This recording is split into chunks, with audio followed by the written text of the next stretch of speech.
Hey, Jared. Hey, Glenn. Hello. How are you doing today? I'm trying to turn the radio off here. I just turned it on for the news. Okay. You listen to the radio? Well, I just try to get the news because they announced this morning that the Globe and Mail newspaper had broken a story that in the spring this year, the Prime Minister ordered that all files dealing with refugees be taken out of Citizenship and Immigration and delivered to the Prime Minister's office for vetting. So what was that all about? It was at about the same time as Jennifer had written the Prime Minister a letter stating that Vic Taves, the Minister of Public Safety, had raped her.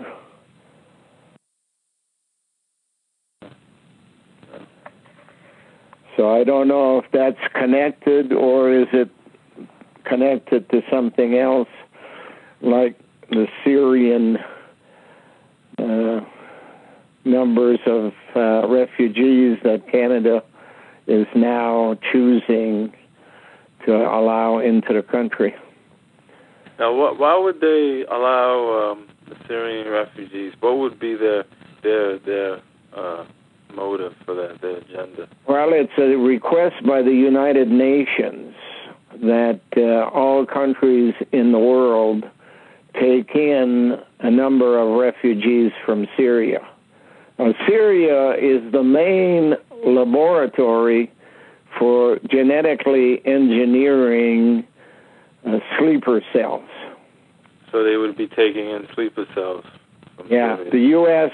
has apparently agreed to take in 185,000, and Canada, at last count, we're talking about something between 10 and 40,000. None of them can be vetted for security reasons because there's nobody to ask questions of. At the other end, there's no government basically operating in Syria, so they certainly can't give a clearance. Whereas Jennifer, being a director of nursing, automatically had to have a FBI clearance. And while she was in charge, the rating of the institute went up to 5-star, the highest rating given in the U.S. And when she left, it dropped to 4. So what is the problem with allowing Jennifer into Canada except for the purpose of disguising this project they have of sleeper cells man the borders? Yeah, another reason I was thinking, why they won't let her in now is because she could testify in court. Absolutely. With Tom. So. And they don't want her testifying in court, and she's asked that there be a change of venue because a court by the Seaway is not exactly a sure thing. You're dealing with people who deal with CBSA, the border security, every day. And so she asked to have it moved to Ottawa. They turned her down. Right now, what's pending is her next appearance in court will be on Thursday of next week. And on Thursday of next week, she has to tell the court whether or not she has a lawyer. And we'll know tomorrow whether or not this former ombudsman of Ontario is going to be on board. When did you ask for his services? Like a week ago or more? Yeah, she had gone in on Tuesday, and they said, we'll give you till 2 weeks, till the Thursday, to find a lawyer. Yeah, I remember you saying the cell found him. Yeah, the cell spoke with one person who's waiting for trial, which is a former senator. And Doug Finley is his name. And he said he had a contact that may lead to somebody who would take the job, because he had just been, the word fired is not quite right, because he had a term of office which was expiring, and the opposition had said to the Premier of Ontario that they were in agreement that his mandate should be renewed, and she said, no way. I'm not having him here any longer. So in actual fact, he no longer had a job, and apparently there's an assistant in there, Barbara Finley, and I don't know if she's related to Doug Finley or not, but she basically would have been his contact in trying to get the guy, Andre Marin is his name, and he just finished an investigation of Ontario Hydro, and being let go by the Premier is an insult. He's now without employment. However, in a few days, 10 days or so, there's going to be an election in Canada, and he may be hired by whoever wins the election to be an ombudsman at the federal level. So it's kind of a little bad timing for Jennifer, a little too soon, because it would be clearer after the election. But we're hoping that he'll give a positive response. Of course, a lawyer would immediately go to federal court with a writ of habeas corpus, which basically means give me the prisoner, or give me the body, give me the person, so I can prepare for trial. And that means she would be released from jail. She's been there, 50 days or so now.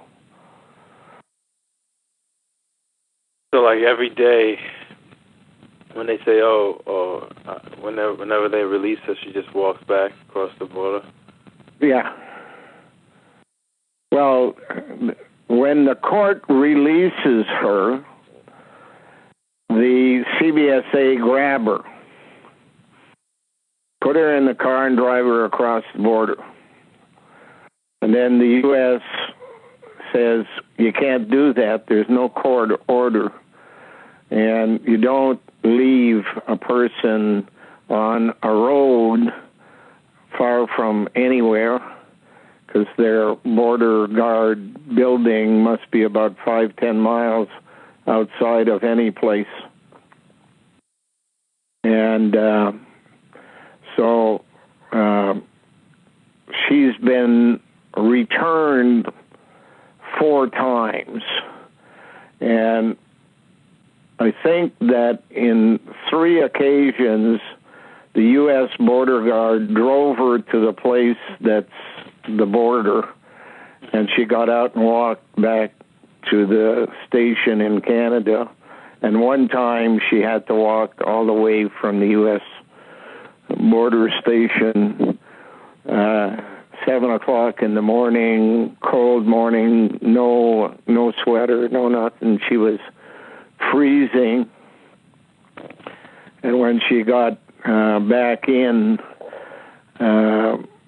she was told she could stay on the bench in the office, and she said, "No, I need to lie down." So they took her into a cell, and she got a blanket there, and then they took her out of that station, which is at Lansdowne, and drove her all the way to Cornwall, which would be probably 60 miles, to an RCMP detachment office that had some kind of communications network so that a justice of the peace could do the initial interview on video. And then they brought her to the detention center in Ottawa. And, of course, she's learning a lot of details about how that prison system works. And according to all of the prisoners who are regulars, Ottawa's detention center is the worst in the entire province. And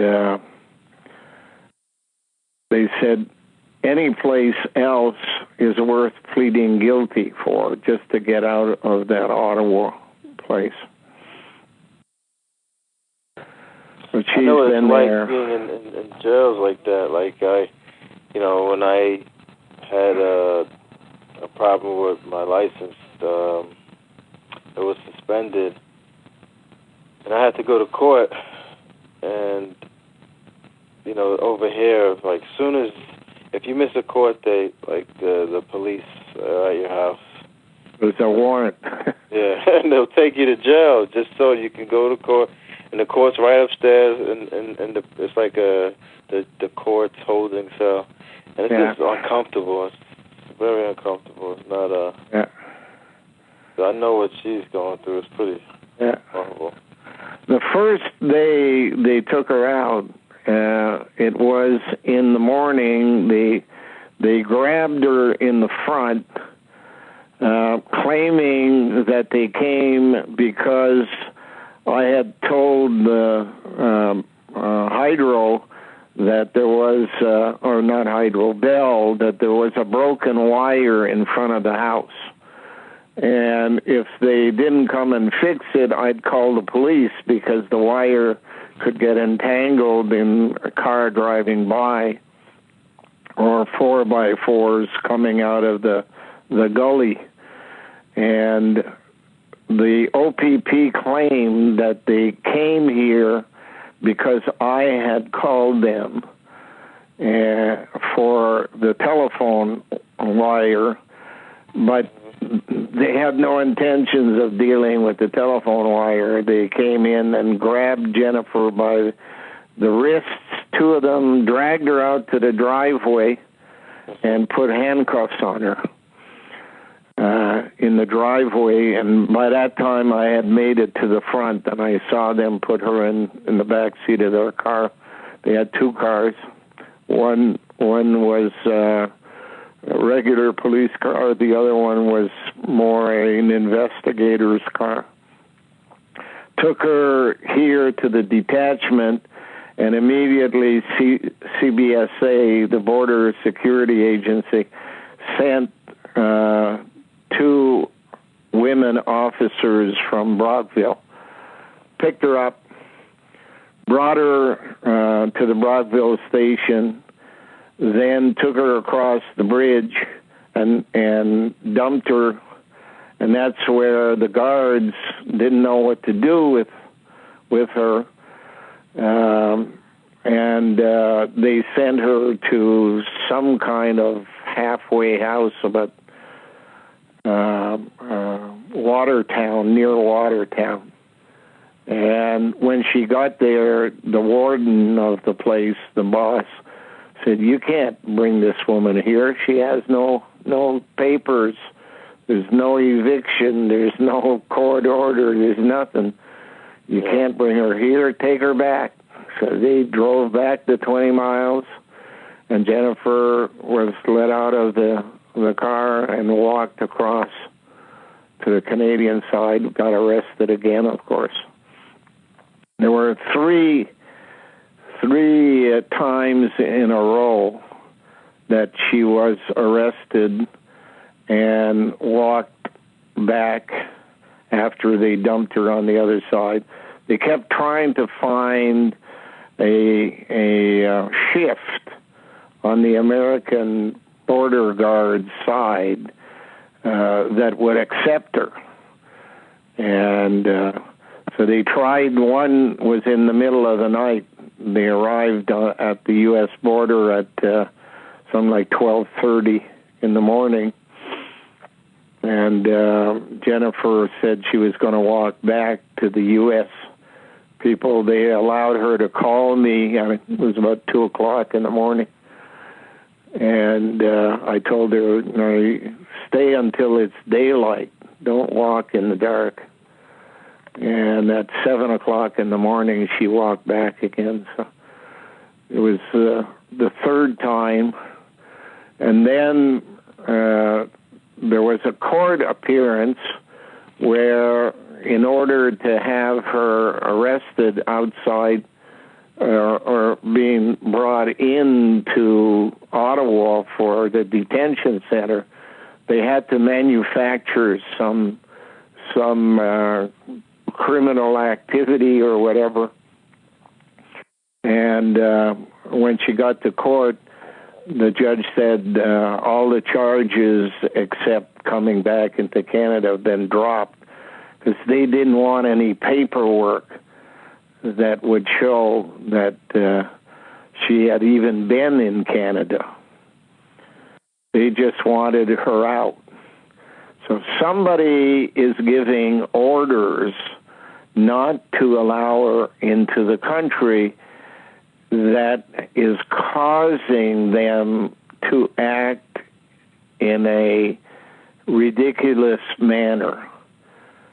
The Cell has described her being dumped on the other side of the border as attempted murder by proxy. In other words, if you leave a woman on a highway with no money and no clothes except what you were wearing working in the garden, it's more than likely that whoever picks her up along the highway might, in fact, cause her harm. And they don't seem to care. So it has to be someone with a fairly high authority who is giving the orders to make that happen. And that would have to be either a minister of public safety or a minister of citizenship and immigration or the prime minister's office. How does that power structure work in that area? Like, I remember you yesterday saying something along the lines like the border guards, they're like their own entity. What you have is not limited to Canada. In the 1500s, in France, in Paris, there was a guy, a priest, archbishop or something of Paris, who founded a group of border guards, if you will, or the proper word would probably be bureaucrat. The theory was that royals and religious hierarchy were genetically engineered for their task, to be dominant in society. And his suggestion is that is deemed in the long run to failure. What you need is a reversal of the process. You have to engineer the line people, the ground level, going up rather than the royals coming down, so that the information that first arrives to what is supposed to be the government is in the hands of the controlling interests. So they began genetically engineering in Latvia a group of bureaucrats that over the period of 1500 to 1700 was infiltrated into French society, and was infiltrated by declaring that there were kids left at the church type of thing, or the monastery, or the nunnery, and had been abandoned, and they needed families to take them, so they would pay some fee to a family who would take in a child. The same kind of thing happened in Quebec here, and when I was a kid, there were families in Quebec that had 15 to 20 children. And we could never understand that in Ottawa because most families had 2 or 3 kids. In any event, this infiltration into society of what they called foundlings was not really abandoned children, but it was the product of genetic engineering entered into an egg prior to fertilization in a laboratory. Beacon babies, if you want, done in a glass jar and that kind of stuff, and inserted into families would mean that people, when they grew up, would believe that they were just another kid from that family. However, they had been modified genetically to be professional bureaucrats. Bureaucrat, take the word. First of all, it's the girls that are doing it, so you have a B at the front. That's the girls, because a B is linked to the shape of breasts. Then you have the 2 letters U-R. And Caucasians are said to have come from Babylon in a town called U-R. But it's a phonetic working of the language in order to tell those in the know who this person is by the function that it will be directed to later on in life. U-R, and then O is E-A-U in French, which means water. So you are water rats. Rats are the original animal that lived in caves and did the primary investigation of the cave. And what a bureaucrat does is the primary investigation in the job they've been put in. So knowing that these individuals are bureaucrats by the people who did the genetic engineering, who had the only education at the time, the priests and the royals, especially the priests, because royals were kept out of this. They were in charge of government, and these people were going to affect the information that they would normally receive and redirect it to the priest rather than to the king.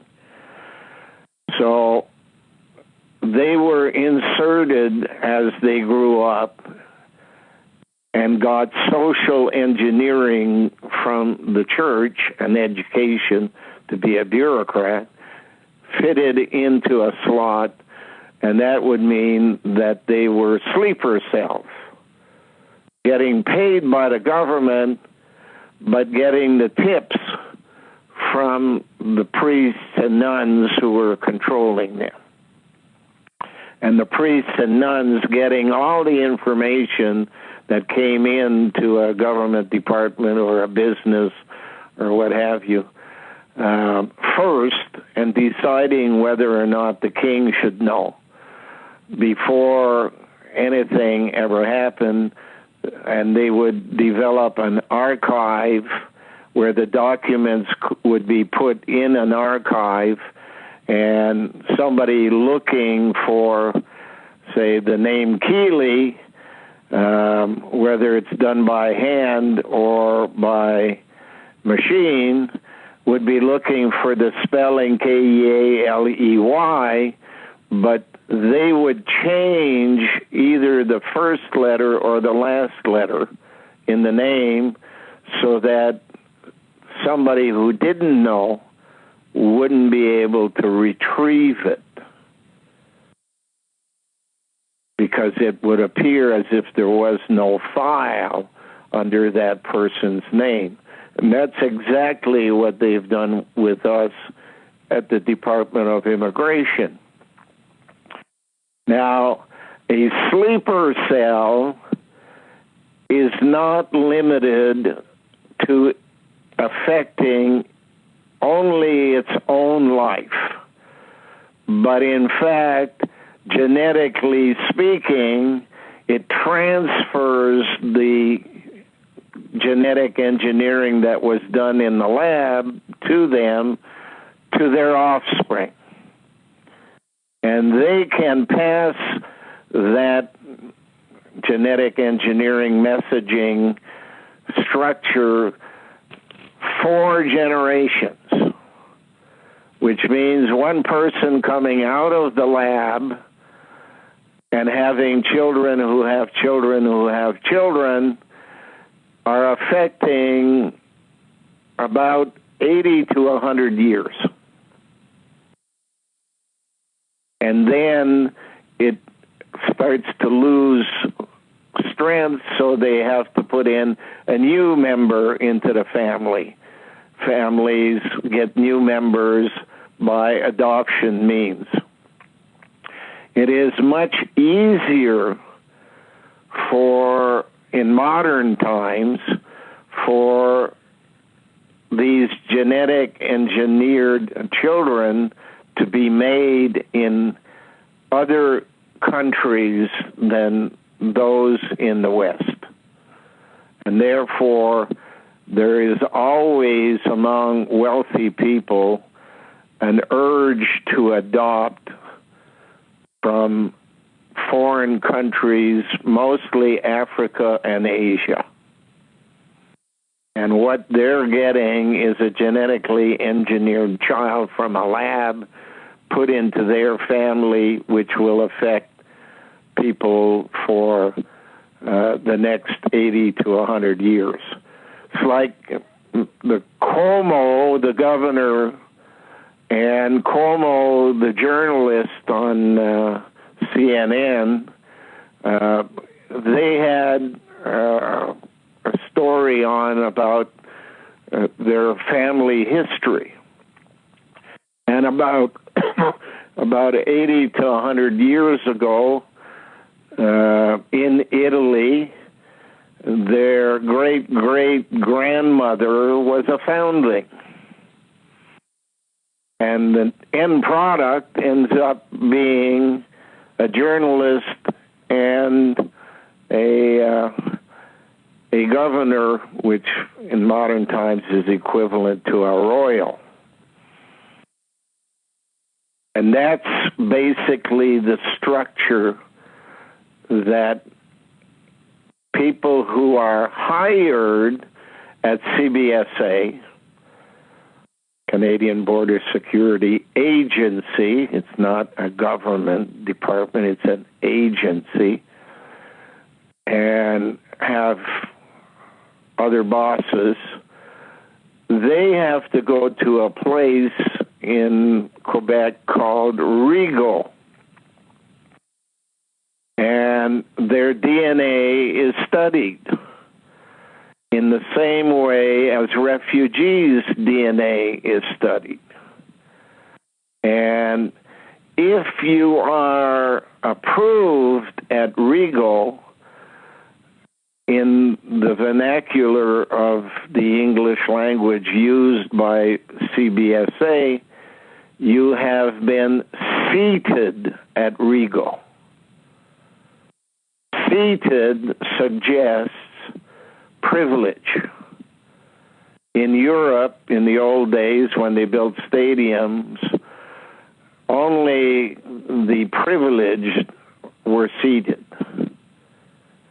By the way, the word privilege has in it privy, and privy means private or secret. And a bathroom in England is known as a privy toilet. It's where you have your biggest secrets are shared in the place where usually only one person goes at a time. In the White House, there are many stories about presidents sitting on the toilet giving instructions to foreign leaders who had come to the White House Oval Office and are basically denigrated to show power in the hands of the president as opposed to them. He talks to them from the toilet. So in French, and your mother can confirm that, in French, if you say seated, a mother would say to a child in English, sit at the table. But in French, a mother would say, fais cici. Cici is phonetically two letter C's. Two breaths, if you put them together, would make like a B. If you look around the world, ISIS is a military organization at war in Iraq and Syria. ISIS is really CC, backwards. Yeah. Got to remember, this whole system began in the Middle East. The president of Egypt is called CC. If you look around the world, you'll see a lot of CCs. That means that what is occurring today, the war in Syria, for example, is not a war that is that just sprang up. It's part of a bigger plan. All of the people who are part of the bigger plan have some connection to the phonetic CC, whether it's in the European version or ISIS if it's read from the other direction. An S, an I, and an L are pictorially the same thing as number one, pictograph version of coding. So the letter I in the capitals is like a number one. The letter L in the lowercase is like a number one. Therefore, when you hear on TV somebody say ISIS or ISIL, it's the same thing. One is using a pictographic form of coding, the other one is using a phonetic means of coding. But they speak to each other on TV like that all the time, on the news, in coding, and there are many versions of coding. So one thing we know for sure is that from the time of the 18th dynasty in Egypt, timing approximately 1500 to 1200 BC is the period in which the 18th dynasty occurred. The border guards were always foreign to the people in the country. And that's occurred all the way through when the Russians had their revolution and kicked out the royals. They also kicked out all of the border guards, who were mostly Ukrainians. Canada is no different than the 18th dynasty or Russia. It has a border guard, and I suspect the USA has some connection as well. Border guards who are genetically engineered end products, not necessarily the ones who came out of the lab. That would have been done under the story you use in the U.S. about Johnny Appleseed. Johnny Appleseed delivered apple seeds that had been genetically engineered to farmers, and along with it came a Bible. So you engineer the kid, and then you teach him from a book that is a coding manual.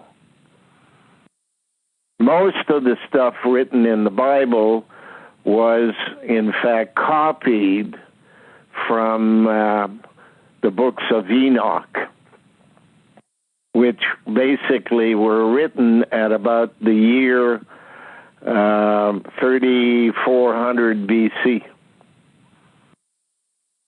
About 600 years after Adam and Eve, and therefore the Bible comes 3600, 37, 3800 years later, because it was published somewhere around 175 AD. Every time they speak of races, they're fooling the people they're talking about to the people they're talking to. because it's not races that is important.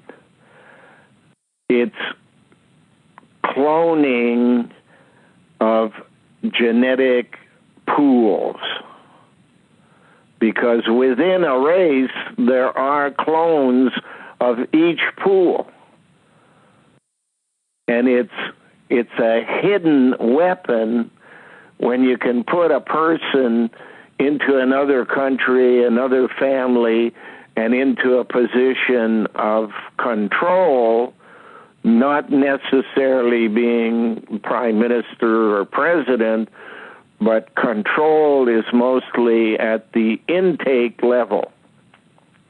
And therefore, the most powerful group of people in any country are the associations called Human Resources Associations.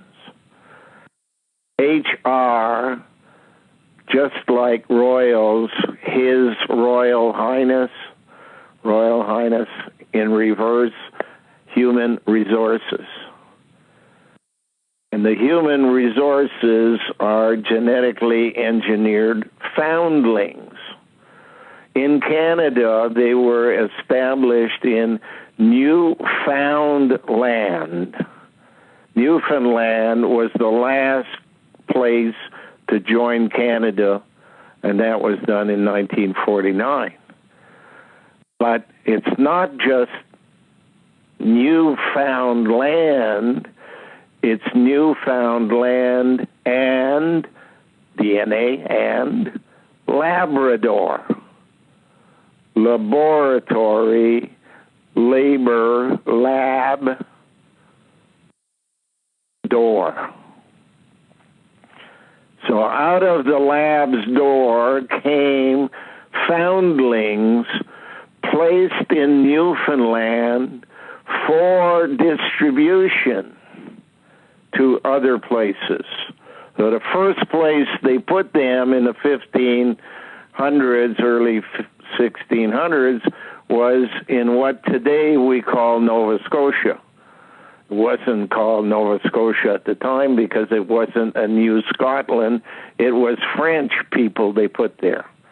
And once they decided that this group was genetically engineered properly to operate, they were evicted out of Nova Scotia, and they made their way down the coast of the United States and the upper Northeast and all around the Gulf of Mexico into places like Louisiana, New Orleans, to give a control along the border that was in fact originating from Labrador, or their descendants within a 4-generation period were from Labrador.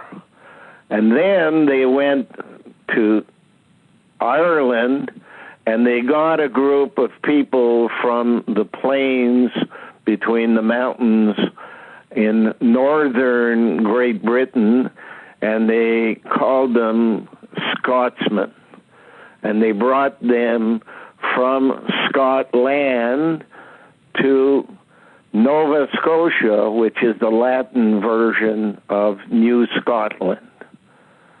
And that's why today in the Maritimes, most of the people have origins from Ireland or Scotland or France, because some people who were kicked out always come back. So you have a number of people like that. And many of the descendants of African slaves settled in Nova Scotia after they were freed. So genetic pools, if you can imagine, it takes 200 years, like 2 batches from the lab, 100 years apart, to change an entire population. Jesuits from Portugal went into Japan in the 1600s. It was a military camp. Samurais were basically the way of leading the country. It was a military operation. They wanted it changed to a leadership by an emperor. So for 200 years, no one was allowed to enter Japan or leave Japan without the permission of the Portuguese Jesuits who had gone there to genetically engineer the population. And at the end of 200 years in the 1800s, you get the story of the last samurai. And the government has changed to one which is led by an emperor who later on gets into a war in 1940s, gets into a war with America. And again, a change is made from having an emperor to having a cosmetic emperor, just like European countries have democracies and they switch away from the king to more a bureaucratic country. The rats hand over power to the bats. The bats in a cave are the ones who get across obstacles. Either a lake or a river or something, you need to get to the other side. The bat is a rat with wings. And that's why in baseball they call a batter the guy who can hit the ball in the air and have it drop beyond the players in the front field, and you can get to first base, second base, third base, or if you get it beyond right onto the other side of the fence, you've hit a home run. But a bat and a cat together explore mostly the inside of a cave. A cat, on the other hand, is a big rat without wings, but the ability to climb trees and what have you. And it goes out of the cave to investigate the world outside. And one of the things that it discovered at one time was a crying child, having been evolutionary speaking now, a congregation of the proper material elements in a pond of water gets hit by lightning, and a child is born in water and climbs out 9 months later. This could have happened once every 100,000 years or every million years, because we've had 3.5 billion years in which to produce, by chance, a child. And every child that was born, and there wouldn't have been many, would die because there's no nurturer involved. And for human beings, you need a nurturer. Guess what? Out of the cave comes one day a mountain lion. Lost her babies at birth, died in the cave, and she goes out looking for a baby. Usually they just steal it from another cat. come across this little human baby, hey, sounds good, grab it by the neck, take it into the cave and feed it. The concept is the story of Tarzan. If you look at all the Tarzan movies, he was raised by apes, but there is a respect between him and lions. And he's never attacked by lions. Tarzan. Rat. Rat. New beginning. Man. A genetically engineered baby done by evolution. Later on in life, people who want to copy the process are called evil. Evolution. Genetic engineers in a monastery are evil. They have evil intent. What makes it evil is everything they do is self-serving. Nothing to do with what's right for humanity, but only what will bring them reward, and power is the ultimate reward. So they have manufactured people by copying evolution and place them in positions to be raised, to take either positions of power or positions at the front gate. They answer the phone. They get the emails. They open up the mail that comes to the door. In a police department, they are the receptionists. And everything that comes in is sorted out as to what their bosses should know and what their controllers should know. It's funny you mentioned that, Glenn, because right now, for a little while now, it's been on the news, Florida, a clerk is like halting the process of allowing same-sex. Yeah. So it just shows that they can, clerks have a lot of power. They can stop. The group that was created in the 1500s in Paris was called Congregation of Clerks. And tomorrow is their feast day in the Catholic Church, the 9th of October.